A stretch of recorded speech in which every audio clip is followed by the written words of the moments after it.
আজকে আমরা অনেক আনন্দিত যে আজকে আমাদের জাতীয় নাগরিক পার্টির প্রথম প্রতিষ্ঠা বার্ষিকী পালিত হচ্ছে। আমরা মনে করি যে 24-এর ছাত্র জনতার অভ্যুত্থানের পরবর্তী সময়ে নতুন বাংলাদেশ গড়ার যে প্রত্যয় নিয়ে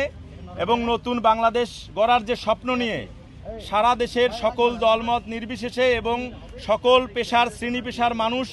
আন্দোলনে সম্পৃক্ততা হয়ে যে বাংলাদেশের সম্পৃক্ততা দেখেছিল, যে বাংলাদেশের স্বপ্ন দেখেছিল, যে বাংলাদেশ গড়ার জন্য, সেই বাংলাদেশে আমরা এখনও বৈষম্যহীনতা আমরা দেখতেছি যে বৈষম্য তৈরি করতেছে। জাতীয় নাগরিক পার্টির সারা দেশের সকল নেতা কর্মীদেরকে সাথে নিয়ে আমরা আগামীতে পথ চলবো, এই শপথ নিয়ে আমরা আজকে থেকে দৃঢ় প্রতিজ্ঞা করছি যে আগামী দিনে নতুন বাংলাদেশ গড়ার যে স্বপ্ন নিয়ে সকল শ্রেণী পেশার মানুষ এই আন্দোলনের সম্পৃক্ততা ছিল, তাদের স্বপ্ন বাস্তবায়নে আমরা কাজ করে যাব ইনশাল্লাহ।